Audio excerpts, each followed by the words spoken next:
more from the 20s? Yeah, I really think it came from the 20s. Joining us now from New York, Peter Shankman, the CEO of the Geek Factory, a public relations and marketing firm. He's also the author of What Can We Do, or rather, Can We Do That?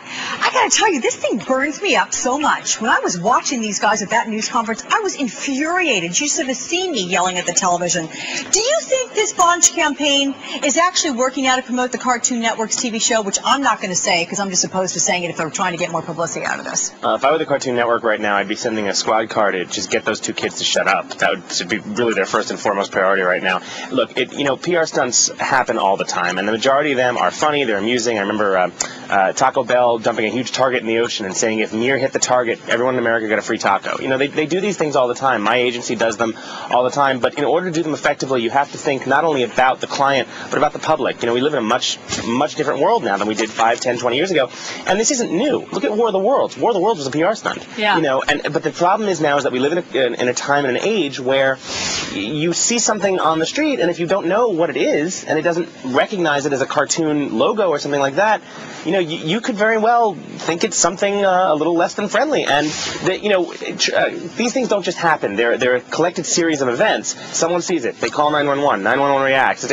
The big fear that I think that their agency needs to think about that they didn't think about when they implemented this: what happens if something like this happens and the Mass Ave bridge gets closed, and then 85-year-old guy has a heart attack, and then he can't get across the bridge and he dies? Oh, I know. That's one scenario I hadn't thought of, and of course that's exactly the kind of thing we had to be worried about. But you got to look at it from the other side of the coin here too. I want you to do that because Turner Broadcasting has apologized.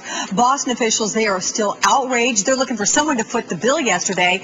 How does Turner best deal with this? In the end, it comes down to Turner. Whoever approved this in their marketing department, the fact of the matter is they work for Turner and they work for the Cartoon Network, and so they're the ones that Turner's going to have to take the blame. If they're smart, they already apologized. They issued in a statement on Adult Swim last night apologizing at 11 p.m. So they were very proactive. As soon as they found out, they did tell the police where the other devices were, how to get rid of them. And this is Boston. This is a city famous for MIT students putting cop cars on the roofs of their campus as practical jokes. What Turner needs to focus on right now is building goodwill again with Boston, with going back to the city and saying, look, tell us how much it costs to deploy the cops and deploy the guard. We'll pay for it. Okay. Well, thanks for weighing in on this, Peter Shankman, the CEO of the Geek Factory. Thank you. My pleasure. And we have this rather